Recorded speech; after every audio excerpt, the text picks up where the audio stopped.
बिस्मिल्लाहिर्रहमानिर्रहीम। अस्सलाम वालेकुम स्टूडेंट्स। हम फार्मेसी का जो है ना फिजियोलॉजी का लेक्चर स्टार्ट करने लगे हैं। तो एनाटॉमी का पहले हमने किया था, ठीक है। आज हमारा फिजियोलॉजी का फर्स्ट चैप्टर है और इसमें है इंट्रोडक्शन कि फिजियोलॉजी है क्या। जिस तरह से हमने पहले पढ़ा था कि जो एनाटॉमी है ना, तो एनाटॉमी का मतलब होता है कि is the study of body structure. Mean body की स्ट्रक्चर, उसकी साख्त की जो स्टडी हम करते हैं उसको हम नाम देते हैं एनाटॉमी का। And physiology means deal with the body function, ठीक है। वो मेडिकल साइंस की ब्रांच या बेसिकली ये बायोलॉजी की एक ब्रांच है, ठीक है। जिस तरह साइंस की तीन ब्रांचेज है ना, केमिस्ट्री, फिजिक्स एंड बायो। और जो बायो है ना, तो बायो का जो मेन कंसर्न होता है उसका होता है लाइफ के साथ, मीन लिविंग ऑर्गेनिजम्स के साथ। तो बायोलॉजी की फर्दर दो ब्रांचेज हैं। एक को हम नाम देते हैं एनाटॉमी और सेकंड हमारे पास है फिजियोलॉजी। सो एनाटॉमी में क्या है कि study of the body structure. तो इसमें पहला पोर्शन हमने एनाटॉमी का डिस्कस किया था। आज नेक्स्ट हमारे पास है फिजियो या physiology. Physiology deal with the body function. इसमें हम देखते हैं कि हमें पता है कि किस तरह से हमारी बॉडी के मुख्तलिफ पार्ट्स जो होते हैं वो आपस में एक दूसरे के साथ ऑर्गेनाइज होके हमारी लाइफ को सपोर्ट करते हैं, ठीक है। बॉडी की मुख्तलिफ स्ट्रक्चर्स और बॉडी की फंक्शंस का आपस में एक डायरेक्ट रिलेशन होता है। बॉडी के अगर ऑर्गन्स, उसकी स्ट्रक्चर्स एक प्रॉपर फॉर्म में होंगी, देन जो हमारी बॉडी है वो अपने पूरे के पूरे फंक्शंस जो है वो अच्छे से परफॉर्म कर सकेगी और इस तरह से जो हमारी लाइफ है वो एक प्रॉपर जो है ना सही तरीके से चल सकेगी। तो इसमें हम फिजियोलॉजी में देखते हैं कि क्या है। वो कहते हैं कि physiology is the science that treat the function of living organism and its parts. जो लिविंग ऑर्गेनिज्म है उनकी बॉडी के फंक्शंस और उनकी बॉडी के अंदर जो मुख्तलिफ सिस्टम है, उन सिस्टम के मुख्तलिफ ऑर्गन्स, उन ऑर्गन्स के मुख्तलिफ पार्ट्स, इन सब की जो है ना फंक्शन की स्टडी हम करते हैं फिजियोलॉजी के अंदर। आगे है कि बेटा फिजियोलॉजी वो कहते हैं कि टू ग्रीक वर्ड, ठीक है। Physics mean nature and logos mean science या स्टडी। सिंपली हम कह सकते हैं कि फिजियोलॉजी हमारी हेल्प करती है कि बॉडी के वर्क को अंडरस्टैंड करने के लिए। वर्क या फंक्शन एक ही लफ्ज है कि हमारी बॉडी किस तरह से काम करती है, ये सारी स्टडी हम फिजियोलॉजी के अंदर करते हैं। आगे हमारे पास है फिजियोलॉजी में हम देखते हैं कि the type of organism involve such as. अब इसकी मुख्तलिफ ब्रांचेस हैं। इसमें इस लाइन के अंदर बेटा जो लिखा हुआ है इसमें है कि ह्यूमन फिजियोलॉजी। फिजियोलॉजी में तो हमने कहा कि बॉडी लिविंग ऑर्गेनिज्म कोई भी हो सकते हैं, उसमें इंसान भी आ सकते हैं, उसमें एनिमल्स भी आ सकते हैं, उसमें प्लांट भी आ सकते हैं। तो उन तमाम की अगर हम ओवरऑल लिविंग ऑर्गेनिज्म की बॉडी के फंक्शंस की बात करते हैं तो वो हमारे पास आ जाता है फिजियोलॉजी के अंदर। लेकिन जहां पे हम स्पेसिफिक ह्यूमन बीइंग्स की लिविंग और जो होती हैं ऑर्गेनिजम्स में हम ह्यूमन बीइंग्स की बॉडी की फंक्शन को स्टडी कर रहे हैं तो उसको हम ह्यूमन फिजियोलॉजी कहेंगे। सो आप लोग कैसे डिफाइन करोगे कि human physiology is the branch of physiology that deals with the study of functions of the human beings. Human beings की बॉडी के फंक्शन को जिसमें हम स्टडी करते हैं उसको हम ह्यूमन फिजियोलॉजी कहते हैं। उसके बाद सेकंड बेटा हमारे पास है plant physiology. Plant physiology, plant भी लिविंग ऑर्गेनिज्म में आते हैं ना, कि प्लांट के मुख्तलिफ पार्ट्स, उसके मुख्तलिफ ऑर्गन्स के फंक्शंस क्या है। फॉर एग्जाम्पल अगर हम प्लांट्स की स्टेम की बात करते हैं तो उसका फंक्शन क्या होता है कि पूरे प्लांट को सपोर्ट करना। इस तरह अगर हम उसके लीव्स की बात करते हैं तो उसका काम होता है जो है ना फूड को बनाना। इस तरह फोटोसिंथेसिस के अमल के थ्रू जो प्लांट जो होते हैं वो अपनी खुराक को तैयार करते हैं, तो ये उनके लीव्स का एक फंक्शन है। तो इस फंक्शन की स्टडी हम करते हैं किसके अंदर, फिजियोलॉजी के अंदर, यानी कि प्लांट फिजियोलॉजी। उसके बाद नेक्स्ट हमारे पास है ऑर्गेनाइजेशनल लेवल को अगर हम स्टडी करते हैं सच एज मॉलिक्यूलर या सेलुलर फिजियोलॉजी। फर्दर दो ब्रांचेस हैं फिजियोलॉजी की।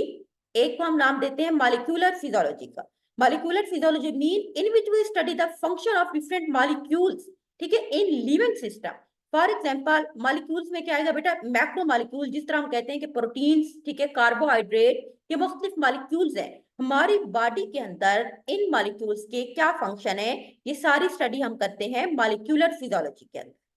देन हमारे पास है सेलुलर फिजियोलॉजी। नाम से शो है मीन सेल्स। सेल्स मुख्तलिफ होते हैं ना, जिस तरह ब्लड सेल्स है, ठीक है, इस तरह नर्व सेल्स होते हैं, ठीक है, इस तरह एपिथेलियल सेल्स होते हैं, कनेक्टिव सेल्स होते हैं। मुख्तलिफ सेल्स के फंक्शन की स्टडी हम करेंगे सेलुलर फिजियोलॉजी के अंदर। देन हमारे पास कुछ अदर स्पेसिफिक फिजियोलॉजी है जिसको हम कहते हैं स्पेसिफिक या systemic function such as neurophysiology. Neurophysiology such as show the name कि न्यूरो मीन्स जो हम जिसमें न्यूरॉन्स न्यूरॉन्स क्या है, जो हमारे ब्रेन यानी कि या हमारे सीएनएस के अंदर जो basic structural and functional units है उसको हम कहते हैं neuron. In the branch of physiology in which we study the functions of neurons is called neurophysiology. उसके बाद हमारे पास है नेक्स्ट ब्रांच आ जाती है respiratory physiology. Respiratory physiology mean जिसमें हम रिस्पायरेटरी फंक्शन रिस्पायरेटरी सिस्टम के फंक्शन को स्टडी करते हैं या उसके जो मुख्तलिफ पार्ट्स हैं रिस्पायरेटरी सिस्टम के उसके फंक्शन को स्टडी करते हैं। For example lungs. लंग्स क्या है कि रिस्पायरेटरी सिस्टम का एक ऑर्गन है, उसकी स्टडी हम करते हैं रिस्पायरेटरी फिजियोलॉजी के अंदर। उसके बाद हमारे पास है बेटा कार्डियोवैस्कुलर फिजियोलॉजी। कार्डियोवैस्कुलर फिजियोलॉजी जैसे कि नाम से शो है, इसको हम सीवीएस भी कहते हैं, जिसमें हम हार्ट, ब्लड वेसल्स, ब्लड की सर्कुलेशन, आर्टरीज, वेन, कैपरीज, इस सब के फंक्शन की स्टडी करते हैं। जिस ब्रांच ऑफ फिजियोलॉजी के अंदर उसको हम नाम देते हैं कार्डियोवैस्कुलर फिजियोलॉजी। ये हमारे पास फर्स्ट चैप्टर था जिसमें हमारे पास मुख्तलिफ ब्रांचेज ऑफ फिजियोलॉजी थी। सेकेंड हमारे पास है सेल। सेल को क्या है, उसकी सबसे पहले डेफिनेशन कि सेल होता है क्या। Cell basically basic structural and functional unit of the body. चाहे किसी भी चीज की बॉडी हो, चाहे वो लिविंग ऑर्गेनिजम्स होता है चाहे वो नॉन लिविंग ऑर्गेनिजम्स हो, उसके जो बेसिक स्ट्रक्चरल और फंक्शनल इकाई होती है बेटा उसको सेल है। जिस तरह एक घड़ी है, घड़ी में सेल जो होता है वो बेसिक उसका यूनिट है जो उसको चलाने में होता है, उसके बगैर वो नहीं चल सकती। इस तरह हमारी बॉडी के अंदर जो बेसिक यूनिट है स्ट्रक्चरल एंड फंक्शनल, जिसमें हमारी बॉडी की स्ट्रक्चर को भी मेंटेन रखता है और हमारी बॉडी के फंक्शंस को भी मेंटेन रखता है, उसको हम सेल का नाम देते हैं। सेल के अगर हम बेसिक पार्ट्स की बात करते हैं तो इसमें दो होते हैं। एक को हम कहते हैं साइटोप्लाज्म और देन हमारे पास होता है न्यूक्लियस। ये आपको सेल की स्ट्रक्चर नजर आती है, ठीक है। इसमें हम देखते हैं कि सेल में क्या क्या है। ये बेसिकली एक सारा का सारा सेल है। सेल का जो बेसिक दरमियान में हिस्सा है बेटा जिसको हम सेंट्रोल या वो हमारे पास है न्यूक्लियस। न्यूक्लियस, उस न्यूक्लियस के इर्द गिर्द एक मेम्ब्रेन है, ठीक है, जिसको हम न्यूक्लियर मेम्ब्रेन कहते हैं। न्यूक्लियस के अंदर कुछ मटेरियल्स होता है जिसको हम न्यूक्लियर पोर्स कहते हैं, हम उसको क्रोमेटन्स वगैरह भी कह सकते हैं। उसके अलावा ये जो फर्दर बाकी सारा का सारा पार्ट्स है जिसके अंदर मुख्तलिफ ऑर्गेनल्स मौजूद हैं, ये हमारे पास बेसिकली साइटोप्लाज्म है, ठीक है। साइटोप्लाज्म के अंदर जो जो ऑर्गेनल्स होते हैं उसमें हमारे पास आ जाते हैं माइटोकॉन्ड्रिया, ठीक है। उसके बाद मुख्तलिफ लाइसोसोम्स होते हैं, उसके अंदर उसमें गोल्जी एपरेटस आ जाते हैं, उसमें मैक्रोट्यूब्यूल्स, मैक्रोफिलामेंट्स, राइबोसोम्स, उसके बाद एंडोप्लाज्म रेटिकुलम। ये मुख्तलिफ अदर ऑर्गेनल्स होते हैं जो कि साइटोप्लाज्म के अंदर मौजूद होते हैं। अगर जब तक हम साइटोप्लाज्म की बात करते हैं तो साइटोप्लाज्म को भी फर्दर जो है ना दो हिस्सों में डिवाइड किया गया है। एक उसके अंदर जो फ्लूइड पोर्शन होता है उसको हम कहते हैं साइटोसोल। अभी एक सारा का सारा आपको नजर, एक तो न्यूक्लियस हो गया, ठीक है। ये सेल्स के अंदर जो फ्लूइड पोर्शन आपको नजर आ रहा है वो साइटोसोल है। और उसके अंदर जो अदर ये ऑर्गेनल्स हैं जिसमें mitochondria, Golgi apparatus and then macrofilaments, macrotubules आ जाते हैं, ये सारे के सारे इसको हम कहते हैं प्रोटोप्लाज्म। तो दोनों मिलके बेसिकली साइटोप्लाज्म बना रहे हैं। नेक्स्ट हमारे पास है बेटा टाइप्स ऑफ सेल। सेल जो होते हैं वो 5 तरह के आपकी बुक में दिए हुए हैं। एक हमारे पास है नर्व सेल्स, ठीक है। नर्व सेल्स मीन जो न्यूरॉन्स बेसिकली जो सीएनएस के अंदर होते हैं। और मसल सेल्स जो मसल्स को कंट्रोल करते हैं। कनेक्टिव टिश्यूज जो अंदर हमारी बॉडी के मुख्तलिफ हिस्सों को आपस में कॉन्टेक्ट करते हैं, बोन्स को मसल्स के साथ अटैच करते हैं। इम्यून सेल्स जो कि हमारे इम्यून सिस्टम में होते हैं, जो कि जिसमें WBC व्हाइट ब्लड सेल्स आ जाते हैं, ठीक है। उसके बाद ब्लड सेल मुख्तलिफ हैं, ब्लड सेल जिसमें white blood cell, red blood cells and platelets. उसके बाद है कंपोजिशन ऑफ सेल। सेल की अगर हम बात करते हैं तो सेल में जो मेन कंपोनेंट है वो वाटर होता है, ठीक है। वाटर जो है ना वो सेल के अंदर होता है 65 to 80%। इसके अलावा इसमें प्रोटीन्स हो सकती हैं, इलेक्ट्रोलाइट्स भी होती हैं, बेटा लिपिड्स हैं, कार्बोहाइड्रेट्स वगैरह, ये सारे के सारे अदर ऑर्गेनल्स। उसके बाद है ऑर्गेनल्स ऑफ सेल। सेल्स के ऑर्गेनल्स में कौन कौन से हैं। अब पहला जिस तरह से मैंने आपको डायग्राम में ऊपर बताया था कि पहला जो है ना सेल का ऑर्गेनल उसको हम कहते हैं सेल मेम्ब्रेन, या हम उसको प्लाज्मा मेम्ब्रेन का नाम भी देते हैं। मेम्ब्रेन में जली सेल्स के इर्द गिर्द एक प्रोटेक्टिव लेयर होती है जिसको हम सेल मेम्ब्रेन या हम प्लाज्मा मेम्ब्रेन का नाम देते हैं।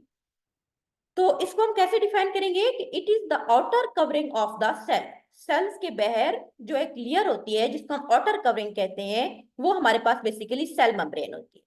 It is very thin in nature, about 8 to 10 nanometre. ये बहुत बारीक होती है और इसकी जो अगर हम बात करते हैं कि कितना हद तक होती है, मीन थिकनेस क्या है इसकी, 8 से 10 नैनोमीटर है।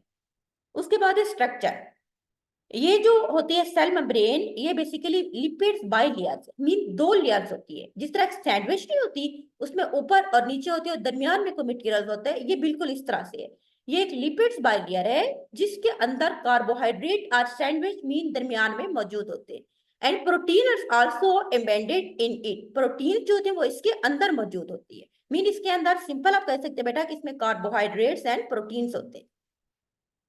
ये आपको नजर आ रही है, ठीक है। ये हमारे पास है सेल मेम्ब्रेन।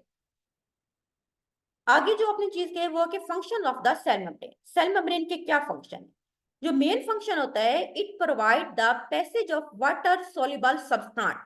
वट जो हमारे मुख्तलिफ सब्सटेंट होते हैं ना बेटा, वो दो तरह के होते हैं। कुछ जो वाटर के अंदर डिजोल्व होते हैं, कुछ लिपिड सोल्यूबल होते हैं। जो वाटर सोल्यूबल होते हैं उसके लिए ये एक पैसेज का काम करती है, तो उनको सेल के अंदर और बाहर जाने में उनकी मूवमेंट्स को कंट्रोल करती है। These act as a transported by attached to the cell membrane protein। अब कुछ क्या होते हैं कि सेल मेम्ब्रेन के ऊपर कुछ प्रोटीन्स अटैच होती हैं, जिसके साथ हमारे मुख्तलिफ ड्रग, हमारे मुख्तलिफ मॉलिक्यूल जाके उन प्रोटीन के साथ अटैच होते हैं। फिर उन प्रोटीन्स के साथ अटैच होने के बाद सेल के अंदर इंटर हो जाते हैं।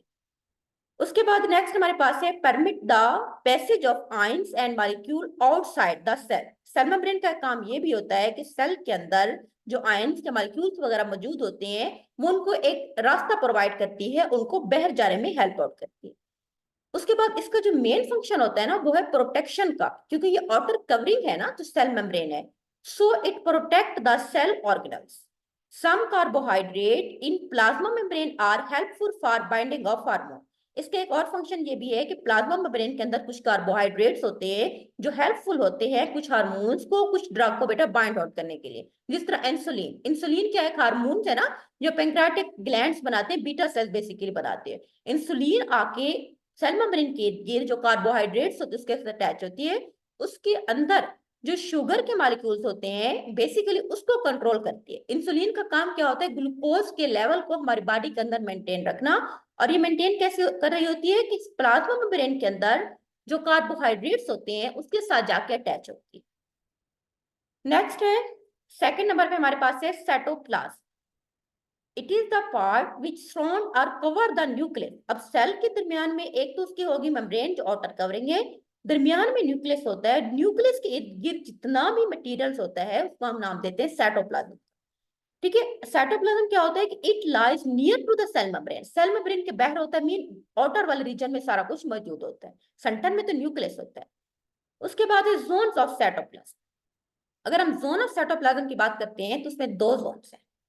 एक को हम नाम देते हैं एक्टोप्लाज्म एंड दूसरा है एंडो। एक्टो का मतलब होता है बाहर, यानी कि near to the cell membrane. अब देखिए सेल है, सेल के सेंटर में न्यूक्लियस है, सेल के सबसे बाहर मेम्ब्रेन है, तो वो जो सेल मेम्ब्रेन के पास होगा, मीन जो आउटर साइड की तरफ जो रीजन है, जो जोन है, उसको हम नाम देते हैं एक्टोप्लाज्म। देन सेकंड हमारे पास है एंडोप्लाज्म। एंडो मीन अंदर वाला। अब अंदर क्या है, न्यूक्लियस है। सो वो हिस्सा that is near to nucleus, जो न्यूक्लियस के करीब है, उसको हम नाम देते हैं एंडोप्लाज्म। उसके बाद एक कंपोजिशन, जो साइटोप्लाज्म है ना, उसमें दो पार्ट्स हैं। जैसे पहले मैंने आपको बताया था, इसमें एक होता है fluid part. It is a clear fluid जिसको आप साइटोसोल कहते हैं। साइटोसोल क्या होता है कि क्लियर फ्लूइड जो कि साइटोप्लाज्म के अंदर मौजूद होता है, जिसमें तमाम के तमाम ऑर्गेनल्स मौजूद हैं, उसको हम नाम देते हैं साइटोसोल्स का। साइटोसोल फ्लूइड पोर्शन होता है जिसमें molecule such as salt, sugar, amino acid, enzymes वगैरह उसमें मौजूद होते हैं। जबकि साइटोप्लाज्म क्या है कि cytosol plus the organelle, cytosol और other organelles, mitochondria, Golgi apparatus वगैरह, ईच एंड एवरीथिंग, उसमें हर एक चीज को हम नाम देते हैं साइटोप्लाज्म का, सिवाय न्यूक्लियस के, यानी कि न्यूक्लियस इसमें इंक्लूड नहीं है। सिंपल आप देख सकते हैं कि cell is equal to plasma membrane plus cytoplasm plus nucleus, तीन चीजें इसमें है, मेन जो कंपोनेंट है। अब जो साइटोप्लाज्म है उसमें दो चीजें हैं। एक उसके अंदर साइटोसोल जो कि फ्लूइड पोर्शन है, एंड देन उसके अंदर क्या है, अदर ऑर्गेनल्स। ऑर्गेनल्स में क्या आएगा, Golgi apparatus, mitochondria, endoplasm, ribosome, ये सारी चीजें उसमें आ जाती है। नेक्स्ट हमारे पास endoplasm reticle. Endoplasm reticulum is a series of tubular portion in the cytoplasm. Cytoplasm के अंदर कुछ ऑर्गेनल्स होती हैं जो बिल्कुल ट्यूब्स की फॉर्म में होती है। ये आपको नजर आ रही है, जिस तरह ये ट्यूब्स बनी हुई, इसको हम नाम देते हैं एंडोप्लाज्म रेटिकुलम का। अब जो एंडोप्लाज्म रेटिकुलम है उसको फर्दर दो हिस्सों में डिवाइड किया गया। एक को हम नाम देते हैं रफ एंडोप्लाज्म रेटिकुलम का, दूसरे को हम कहते हैं smooth endoplasm reticulum. Rough mean जिनकी सरफेस के ऊपर कुछ ग्रेन्स मौजूद होते हैं, जिसको हम कहते हैं ग्रेन्युलर भी कह सकते हैं, या तुम उसको ग्रेन्युलर कहेंगे, मीन उसके ऊपर ग्रेन्स होते हैं, उसको हम कहते हैं रफ एंडोप्लाज्म रेटिकुलम। दूसरे नंबर पे हमारे पास होती है स्मूथ। स्मूथ मीन जिसको हम ए ग्रेन्युलर भी कहते हैं, यानी कि उसकी सरफेस के ऊपर कोई ग्रेन्स नहीं होते, वो बिल्कुल स्मूथ सरफेस होती है। ये आपको नजर आ रहा है, ठीक है, आप इस डायग्राम में देख सकते हैं। ये हमारे पास 3 डायमेंशन एक उन्होंने एंडोप्लाज्म रेटिकुलम दिखाया गया है कि किस तरह से ये सारी ट्यूब्यूल्स होती है। रफ देखिए, रफ की सरफेस के ऊपर आपको थोड़े थोड़े नजर आ रहे हैं, छोटे छोटे ग्रेन नजर आ रहे हैं बिल्कुल। और ये जो स्मूथ है ना, ये वाले जो थोड़े से येलो कलर में है, ये बिल्कुल स्मूथ है, इनकी सरफेस के ऊपर आपको कोई ग्रेन्स नजर नहीं आ रहा। अब ये जो ग्रेन्स हैं, ये जो ग्रेन्यूल्स होते हैं जो कि रफ की सरफेस के ऊपर मौजूद है, ये बेसिकली इनको हम राइबोसोम्स कहते हैं।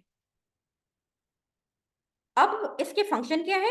अब जो दोनों हैं टाइप्स, जिसमें हमारे पास रफ आ जाता है एंड देन हमारे पास है स्मूथ, ठीक है, दोनों की जो टाइप्स है ना, उसके फंक्शन है बेटा वो मुख्तलिफ है। पहला फंक्शन हमारे पास है ribosomes. Ribosomes are attached to outer surface of the endoplasm, उसको हम रफ कहते हैं। अब राइबोसोम्स का काम क्या होता है? प्रोटीन्स को बनाना। सो रफ का काम होता है बेसिकली प्रोटीन्स को बनाना। क्यों? क्योंकि इसकी सरफेस के ऊपर राइबोसोम्स होते हैं। राइबोसोम जो होते हैं बेसिकली वो प्रोटीन्स को बनाने में और उसको ट्रांसफर करने में हेल्प आउट करते हैं। सेकेंड है स्मूथ एंडोप्लाज्म रेटिकुलम। इसके फंक्शंस क्या हैं?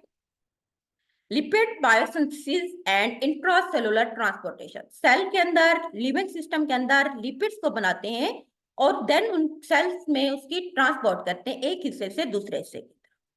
इन liver there is a large quantity of smooth endoplasm reticulum is present. MCQ आ सकता है कि सबसे ज्यादा एंडोप्लाज्म रेटिकुलम की जो क्वांटिटी होती है वो कहाँ मौजूद होती है? लिवर के अंदर।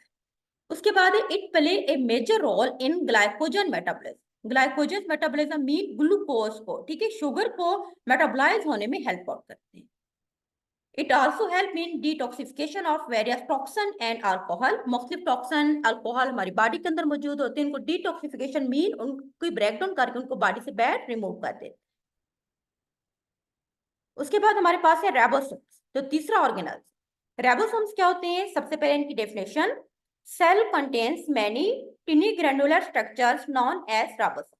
आप देख सकते हैं कि हमारा जो सेल्स होता है उसके अंदर छोटी छोटी ग्रेन्स की तरह के स्ट्रक्चर्स होती हैं, जिसको हम नाम देते हैं राइबोसोम्स।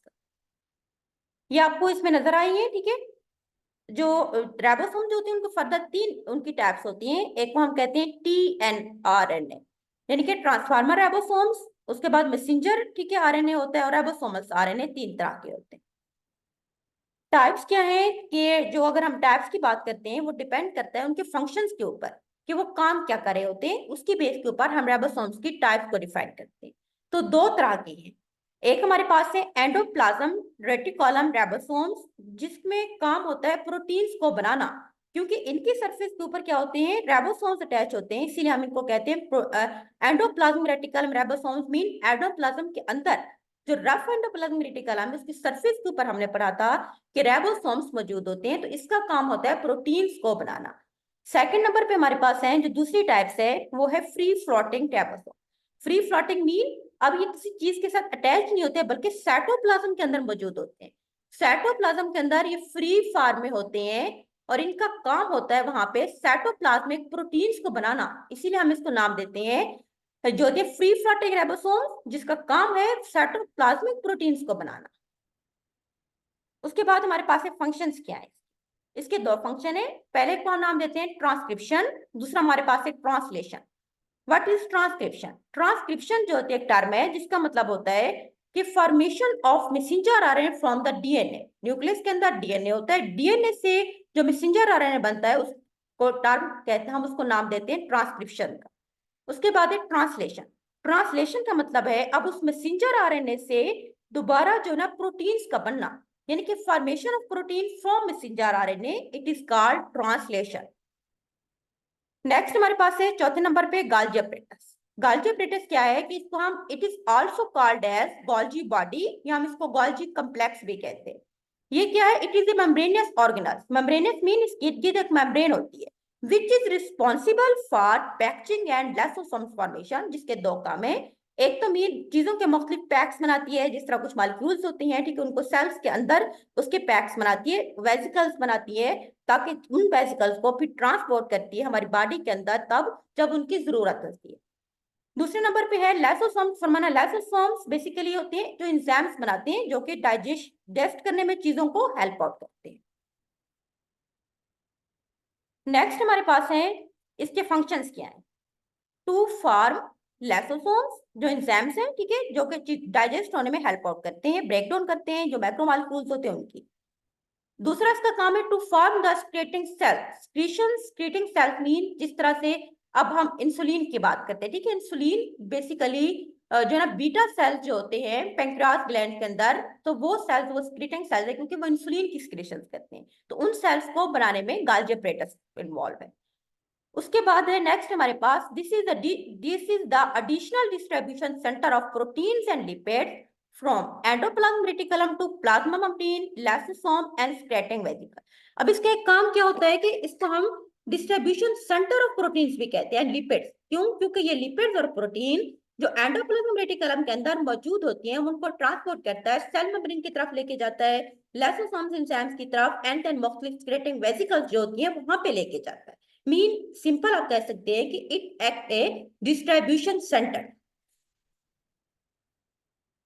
नेक्स्ट इसका काम क्या है? इसका नेक्स्ट काम है कि इट मॉडिफाइड एन ओलिगोसैकराइड। ओलिगोसैकराइड क्या है? सैकराइड बेसिकली बेटा कहते हैं शुगर। शुगर के मॉलिक्यूल्स आपस में मिलके कार्बोहाइड्रेट्स जिस तरह बनाते हैं जिसको हम कहते हैं monosaccharide, oligo and poly. Oligosaccharide mean जिसमें तकरीबन 2 से लेके 9 तक या 2 से लेके 8 तक कार्बो शुगर के ग्रुप्स होते हैं, उसको हम कहते हैं ओलिगोसैकराइड। उनको मॉडिफाइड करना, उनकी ब्रेकडाउन करना, हाइड्रोलाइसिस करना, ये मुख्तलिफ इसके काम है। उसके बाद है this is the site for carbohydrate and proteins. अब ये वो जगह है गाल्जी अपरेटस जिसमें कार्बोहाइड्रेट एंड प्रोटीन्स वगैरह अक्युमुलेट होते हैं और उनके वहां पे ब्रेकडाउन होती है, क्योंकि ये लाइसोसोम्स एंजाइम्स बनाते हैं। नेक्स्ट हमारे पास है माइटोकॉन्ड्रिया। माइटोकॉन्ड्रिया जो होता है उसको हम power house of the cell भी कहते हैं, ठीक है। It is also called power house of the cell. ये क्या है? ये बेसिकली सेल्फ रिप्लिकेटिंग ऑर्गेनेल होता है। थ्रेड लाइक मेम्ब्रेन है, ये आपको जिस तरह डायग्राम नजर आती है धागे की तरह, इस तरह हमारे पास नजर आती है। That synthesize high energy phosphate group. इसका काम होता है एनर्जी के ग्रुप्स बनाना, खासतौर पर एटीपी, एडिनोसिन ट्राइफॉस्फेट इसके अंदर बनते हैं जो आगे जाके further AMP, adenosine monophosphate, ADP, adenosine diphosphate में ग्रुप चेंज हो जाते हैं जो सेल को एनर्जी प्रोवाइड करते हैं। इसीलिए हम इसको power house of the cell भी कहते हैं। स्ट्रक्चर क्या है? एक composed of 2 lipids bilayer. Protein membrane, lipids और प्रोटीन्स की बनी हुई लेयर्स है, डबल लेयर्स होती है जिसमें 2 हिस्से होते हैं। एक को हम नाम देते हैं आउटर मेम्ब्रेन, दूसरे होते हैं इनर। ये आप देख सकते हैं आउटर मीन बाहर वाली जो मेम्ब्रेन है आउटर, इनर ये अंदर वाली। जो इस तरह ये थ्रेड के साथ साथ जो मेम्ब्रेन है वो हमारे पास इनर मेम्ब्रेन है। साइज कितना होता है इसका? It has different size and shape. It is motile, motile mean movable होती है, localized at intracellular site for maximum energy. Cell के अंदर मौजूद होती है जिसका काम होता है ज्यादा से ज्यादा एनर्जी प्रोवाइड करना ताकि सेल्स जो है ना वो अपनी एक्टिविटीज को मेंटेन कर सके। अब इसके बाद कितना है कि इट इज वाइड 0.5 से लेके 1 माइक्रोमीटर और इसकी लेंथ जो होती है वो अप टू 10 माइक्रोमीटर। उसके बाद हमारे पास है शेप क्या है। दीज आर जो होती हैं लोंगेटेड इन शेप, इनके लंबे होते हैं, लाइक सिगार शेप, जिस तरह सिगार की शेप होती है। These are the single and branch, single भी हो सकते हैं ब्रांच में, जिस तरह आपको डायग्राम में नजर आ रहा है। कंपोजिशंस क्या है? Proteins and lipids in lower quantity and small quantity of DNA and RNA present. Mean इसमें प्रोटीन्स और जो होती हैं, ठीक है, वो और लिपिड दोनों स्मॉल क्वांटिटी में हम ऐड करते हैं, एंड देन इसमें कुछ डीएनए और कुछ आरएनए की क्वांटिटी भी ऐड करते हैं तो इसको बनाते हैं, ये इसकी कंपोजिशन। नेक्स्ट हमारे पास फंक्शंस क्या है। A large amount of ATP is formed in mitochondria. Main function क्या है? एनर्जी का यूनिट है, इसलिए हम इसको power house of the cell भी कहते हैं। और यहाँ पे बेसिकली क्या होती हैं कि एटीपी बनते हैं। एटीपी मीन एडिनोसिन ट्राइफॉस्फेट, जो आगे फॉस्फेट्स की यूनिट बनाते हैं जिससे एनर्जी मिलती है। फिर उसके बाद है pyruvic acid, amino acid and fatty acid are converted into acetyl coenzyme. अब यहाँ पे क्या होता है कि मुख्तलिफ एसिड जिसमें अमीनो एसिड आ जाती है, फैटी एसिड वगैरह, तो वहां पे ये कन्वर्ट होते हैं, एसिटाइल कोएंजाइम्स में कन्वर्ट हो जाते हैं, ठीक है। एसिटाइल कोएंजाइम्स आगे मुख्तलिफ यूनिट्स वगैरह बनाते हैं बॉडी के अंदर, तो मुख्तलिफ इसके काम होते हैं। जब acetyl coenzymes is break down into hydrogen and carbon dioxide, उसके साथ साथ एनर्जी भी रिलीज होती है, ठीक है। तो ये इसके काम थे। नेक्स्ट हमारे पास है न्यूक्लियस, ठीक है, और उसके बाद टिश्यू का टॉपिक, ये हम इंशाल्लाह नेक्स्ट टाइम डिस्कस करेंगे। आज के लिए हमारे पास इतना ही काफी है। अल्लाह हाफिज।